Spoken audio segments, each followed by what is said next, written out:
I thought I'd do a little bit more to the still life this week, and I've decided to add some texture, do a little bit on painting texture.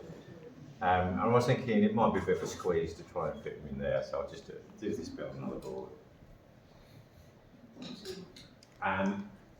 So, very quickly sketch something out. Thinking an eye there, nose there.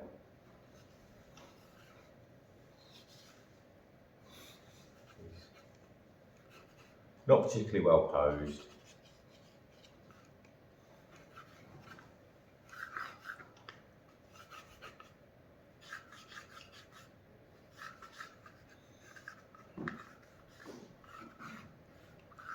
I'm slightly running out of room actually. I probably needed to have a slightly longer board.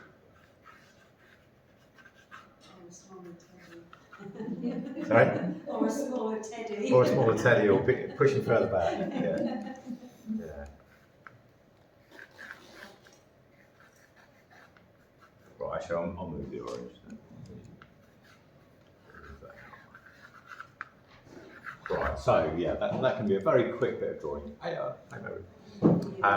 And then from there, it's really, I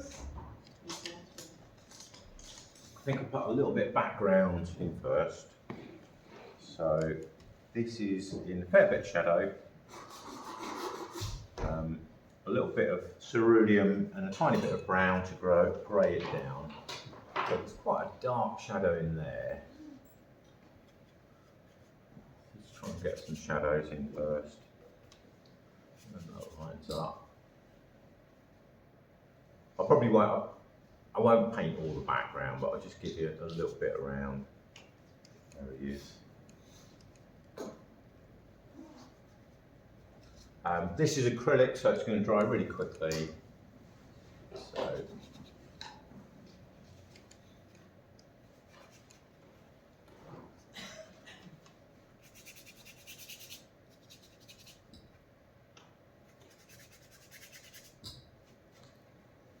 bit more of that.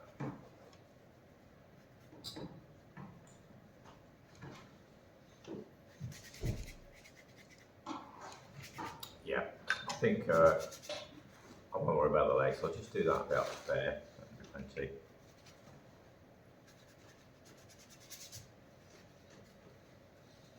And a brush.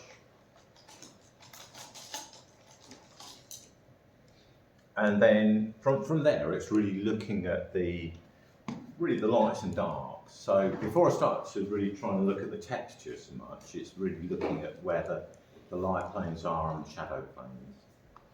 So I'll mix some, these are kind of grey brown, beigey brown perhaps. So a little bit of browns, maybe a little bit of, I think that's like a yellow ochre, mix a little bit, maybe tiny bit of red. Tiny bit of blue, it's too brown. And some white.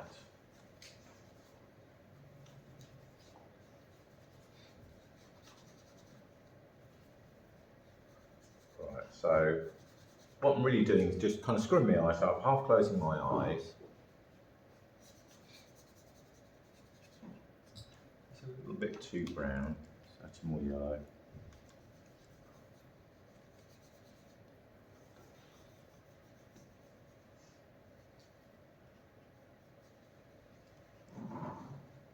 And to be honest, I'd rather go too dark than not dark enough. I've noticed with some painters will, or some of you will perhaps paint, be afraid to go dark. But to be honest, with acrylics and oils, you get a much better effect if you go too dark and then lighten up than the other way around. Because this can just be underpainting for any lighter areas.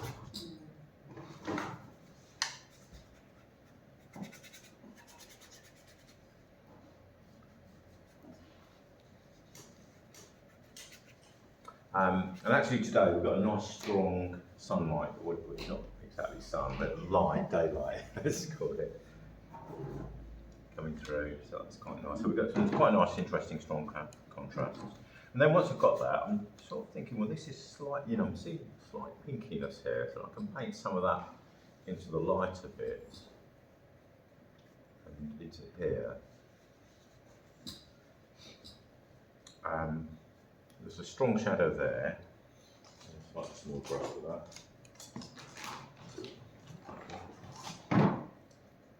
Just under his chin.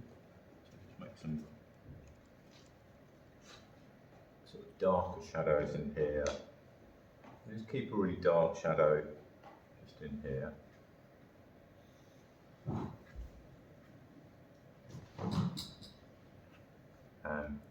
It will probably help to put some shadow where his eyes are going to be. It just helps to sort of draw it together. And then just check it out. So there's a shadow there.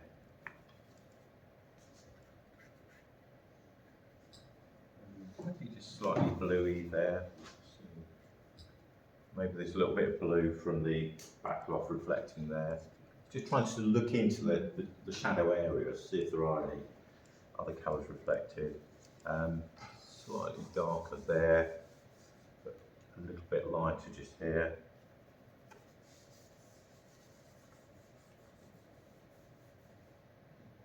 And really just trying to keep the brushwork fairly loose, and that will help to suggest sort of furry textures. I can bring some of these little bits here in,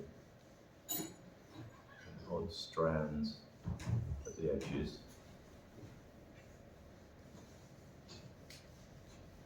And then go for the lighter areas. So basically just adding white to what I've got.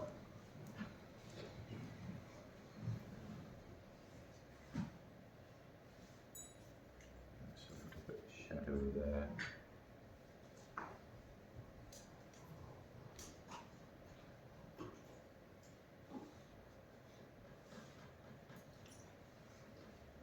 Missed the shadow that's in his ear.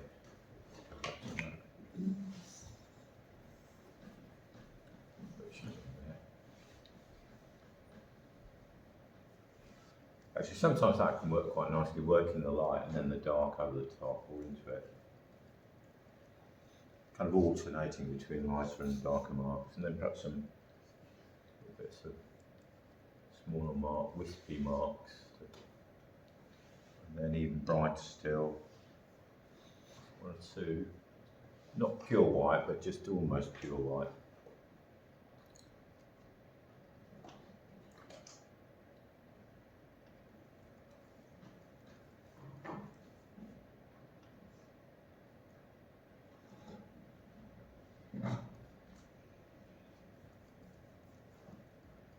I find these bristle brushes quite nice for this because they're not too sharp, so you can get, it's easy to get a slightly rougher mark.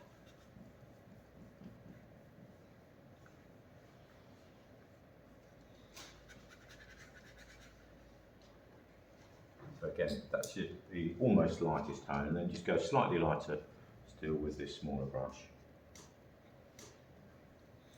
And this is where I can start to sort of pull out textured suggestions of the texture itself.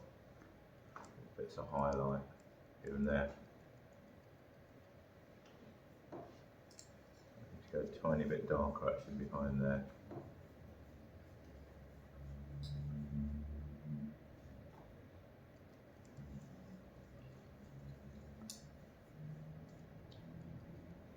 It's actually also the same sort of way that I tend to paint trees.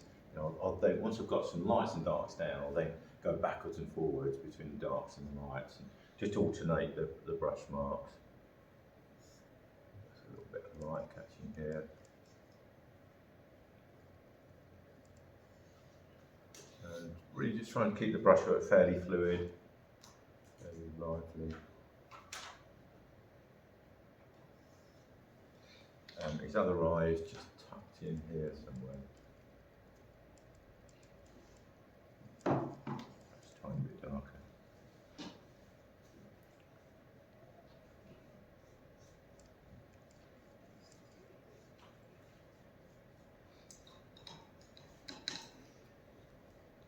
think, should I stop there? Is that enough? Absolutely amazing. I've probably done that in like 5 minutes. Goodness. You're making it too easy. Under pressure. There's something a bit awkward about that area. The drawing's gone out a little bit. Yeah, a bit of a quick demo, but hopefully give you a few ideas. Would you, Yeah. because you've got that light coming in from the right-hand side, would the background not replicate the light? Yeah, it would actually. Really, if I tried to, there's a tiny bit here that could go a bit lighter. Just looking at what I've got, I think really what happens is this bit is throwing a shadow over it, so there's not an awful, but there is a little bit of, that might be good to just lighten up a little bit there. And there is actually a brighter bit up here, so yeah, you're right, there are some brighter bits. Yeah, it's going to pick up some of the lighting around.